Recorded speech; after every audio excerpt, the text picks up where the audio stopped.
Semangat pagi, sahabat bisnis manajemen. Jumpa lagi bersama saya Alwahono dalam channel bisnis dan manajemen. Untuk menjadi seorang yang sukses itu tidak cukup dengan cara kerja keras, tidak cukup dengan cara kerja keras dan kerja cerdas, tetapi yang paling terpenting sekali adalah mindset atau pola pikir yang sudah berubah menjadi sebuah keyakinan. Itulah yang menjadi driver, yang menjadi kendali kita untuk mencapai sebuah kesuksesan.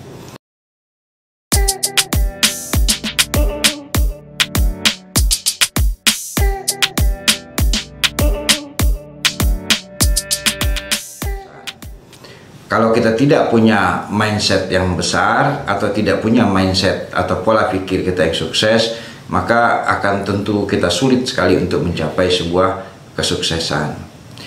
2 minggu yang lalu saya didatangi oleh sahabat saya dan guru saya sekitar 14 tahun yang lalu, tahun 2006 ya.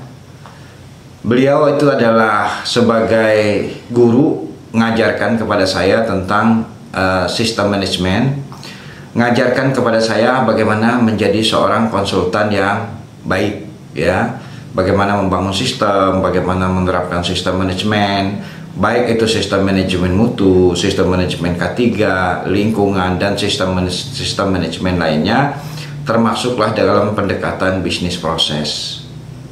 Nah, 2 minggu yang lalu beliau datang kepada saya dan bertanya, "Pak Al, saya mau bertanya sesuatu yang agak pribadi, boleh nggak?" Wah, saya juga bingung, serius amat. Kan perasaan dalam setiap hari kita nggak pernah terlalu serius gitu ya, penuh dengan canda tawa kalau ketemu. "Apa Pak?" "Saya mau tanyakan, Pak Al, bagaimana sih? Kan ilmu sistem saya yang duluan. Kemudian yang ngajarin Bapak juga saya. Yang penting kesibukan saya juga luar biasa dalam sebagai konsultan, ngajarin sistem dan lain-lain. Tapi kenapa kok Bapak bisa ngelola hotel, bisa membuat pusat pelatihan, kemudian juga punya bisnis online, kemudian punya bisnis kafe, punya bisnis peternakan, punya perkebunan, dan beberapa aset properti lainnya. Padahal kan saya lebih ahli lah, dan dia kenal saya siapa sih saya dulu itu, ya, secara ekonomi dan lain-lain. Tentu sebelumnya lebih baik beliau, ya, karena sejak krisis moneter, ya, tahun 98, kemudian saya 99 ke Jakarta, dan saya harus memulai kembali di Jakarta.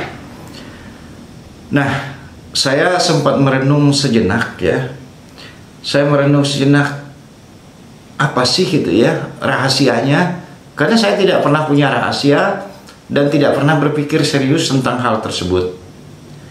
Memang saya renung-renungkan waktu itu, apa sih yang mendrive saya, karena prinsip saya hanya bekerja dengan sangat senang hati.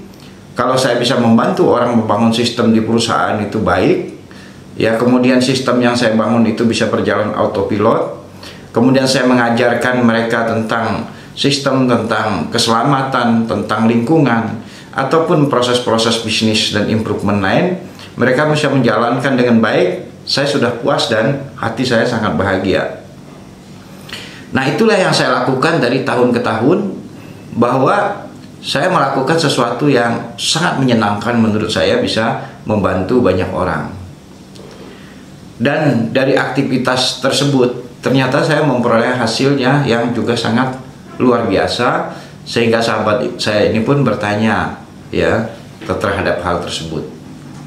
Saya merenung sejenak tadi, saya ingat cerita yang dari dulu, mungkin sekitar 20 tahun yang lalu, ya, saya sudah dengar cerita itu dan cukup mempengaruhi kehidupan saya juga, ya. Di antara cerita itu adalah cerita si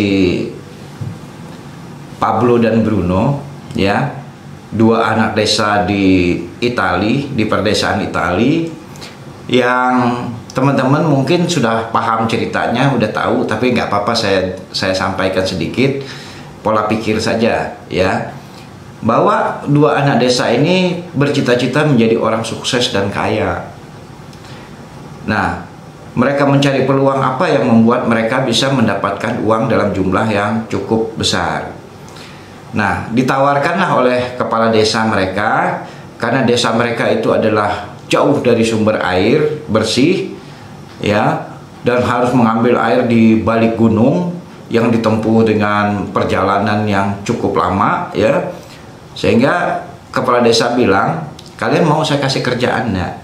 Kalian menimba, ngangkut air, ya, memanggul air dari balik gunung sana untuk memenuhi bak, ya, untuk keperluan desa. Wah, dengan senang hati si Pablo dan Bruno menerima pekerjaan ini. Berarti ini sudah menjadi peluang yang sangat luar biasa untuk mereka berdua, dan apa yang diinginkan oleh mereka bisa tercapai dengan melakukan pekerjaan ini. Nah, bayarannya cukup sehingga mereka semangat untuk melakukan kerjaan. Nah, keesokan harinya mereka lakukan pekerjaan itu, ya. Mereka angkut air dari sumber air di balik gunung, kemudian dibawa ke bak, dan tiap hari pekerjaan mereka memenuhi bak atau penampungan air yang ada di desa. Dan mereka dibayar berdasarkan dari timbanya, ya, berdasar dari berapa ember mereka ngisi bak itu.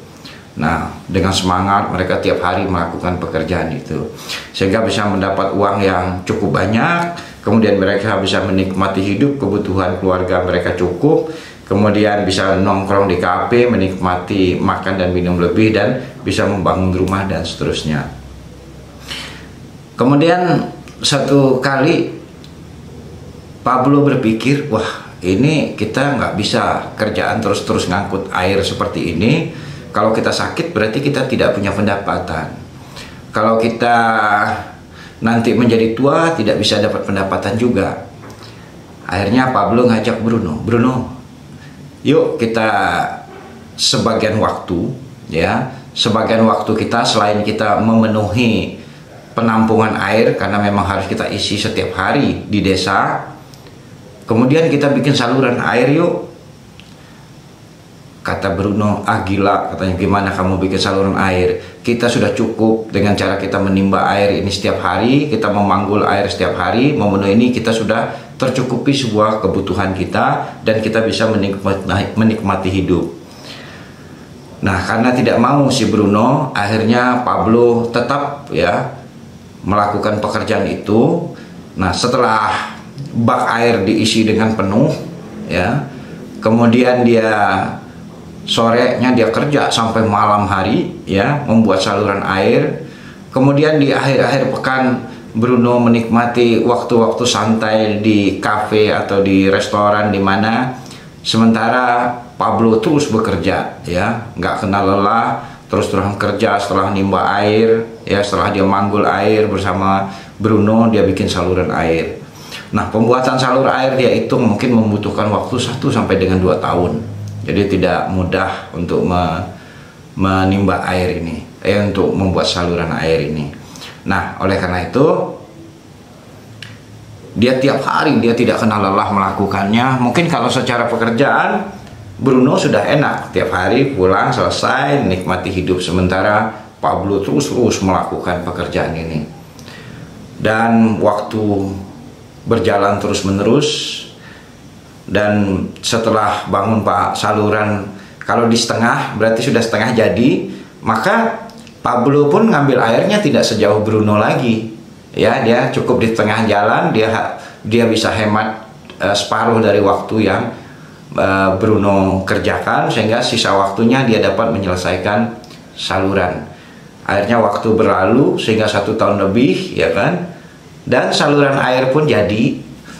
Nah, setelah saluran air sampai ke desa, ya, sudah lebih dari setahun dia bangun, dan akhirnya air dia tinggal mengalir, tinggal mengontrol meteran. Kalau kita sekarang ini dibuat meteran, nah, tinggal tiap hari dia sudah menerima uang dengan tanpa harus bekerja dengan susah payah ngangkut air dari balik gunung lagi, karena air sudah di tempat. Sementara bagaimana dengan Bruno yang mungkin badannya sudah mulai sakit, tiba-tiba berada di pojok kafe dengan mengeluh rasa punggungnya yang sakit. Yang tadinya dielu-elukan menjadi orang yang sukses, dia termasuk jadi orang-orang gagal. Badannya sudah semakin bungkuk juga ya, karena harus memanggul air secara terus-terusan, dan sampai akhirnya dia sakit-sakitan dan tidak lagi bisa beroptimal dia melakukan pekerjaan. Sementara Pablo sudah bisa menikmati hasilnya. Nah, dari cerita ini sangat menarik bahwa cerita teman-teman ini juga sama. Begitu mereka membangun konsultan dan lain-lain, mereka sebagai tenaga freelance dan lain-lain yang dibayar mahal setiap hari, tapi tidak mereka membangun bisnisnya, ya, membangun bisnis, membangun perusahaannya, mempekerjakan banyak orang di sana, ya, sehingga aktivitasnya bisa berjalan secara baik. Nah, dari cerita Pablo dan Bruno ini dapat kita tarik kesimpulan bahwa jadi kita tetap harus bekerja keras, tapi juga cerdas, ya. Sudah punya pola pikir, punya impian yang jangka panjang. Kemudian saya juga selalu teringat dengan pepatah yang disampaikan oleh guru saya saat saya berada di SD. Dia ada satu pepatah, sekali dayung, 2-3 pulau terlampau. Nah, kata-kata ini terus mengiang di kepala saya sampai dengan hari ini, ya. Saat saya bekerja di beberapa perusahaan dengan gaji yang cukup besar, ya, setelah krisis moneter saya kerja di berbagai perusahaan, kemudian gaji cukup besar menjadi GM di berbagai perusahaan, ya, pindah jadi GM lagi dan seterusnya, gaji cukup besar di berbagai perusahaan. Nah, saya tetap selalu berpikir bagaimana cara kita sekali mendayung 2-3 pulau terlampau ini terinspirasi ke dalam pikiran bawah sadar saya secara terus-menerus. Saya terus berupaya mencari pekerjaan yang sekali kerja bisa, satu hari kerja bisa untuk makan sebulan, kerja 1 bulan bisa untuk makan 1 tahun. Nah, ini prinsip yang ditanam selalu di dalam alam bawah sadar pemikiran saya. Nah, bahkan alhamdulillah itu bisa tercapai. Bahkan sekarang pun saya sering dapat bayaran, misalnya sekali kita memberikan pelatihan atau training, kita bisa dapat sampai 45 juta per hari. Berarti untuk sebulan sudah kecukup dong. Jadi untuk kerja 1 bulan mungkin 10-15 hari sudah cukup untuk memenuhi kebutuhan. Tapi untuk keinginan tidak akan pernah cukup, ya. Tiap hari kerja setahun pun keinginan tidak akan pernah cukup. Nah, inilah cerita saya. Ternyata dari pertanyaan guru saya tadi, ya, dan beliau sekarang umurnya sudah lebih dari 55 tahun, ya kan. Dari dulu itu sama-sama ilmunya, beliau makan guru saya, kemudian akhirnya dia bertanya kenapa kok bisa mencapai pada titik seperti ini. Nah, sesungguhnya saya sampaikan cerita ini, keberhasilan dan kesuksesan kita bukan hanya sekedar kemampuan kita, bukan hanya sekedar kerja keras kita, tetapi juga adalah mindset dan pola pikir kita. Semoga cerita ini memberikan manfaat kepada teman-teman. Bukan bermaksud saya menyombongkan diri dalam kehidupan ini. Saya hanya menyampaikan sesuatu bahwa saya dari yang tidak punya apa-apa, ya kan, dari hanya dengan, jika dilihat di video sebelumnya itu dengan menggunakan 3S. Ya, saya melakukan pekerjaan ini dengan menggunakan 3S. Pertama, saya adalah self mastery. Dalam video yang saat lalu kita sudah sampaikan sukses dengan 3S. Ya, yang pertama adalah self mastery. Saya menangani secara ahli di bidangnya sehingga dapat sertifikat-sertifikat dari nasional, bahkan sertifikat-sertifikat secara internasional, dan kita sudah buktikan. Kemudian kita menunjukkan kepada orang-orang bahwa kita membangun sistem di perusahaan orang bisa berjalan secara autopilot dan membantu manajemen perusahaan memperbaiki sistemnya. Dan yang S ketiga adalah salesmanship, bisa menjual produk kita kepada customer kita sehingga pengguna jasa kita menjadi lebih baik. Semoga cerita ini, ya, bisa bermanfaat. Ini menjawab pertanyaan dari guru saya. Sampai jumpa pada video-video berikutnya. Semangat pagi.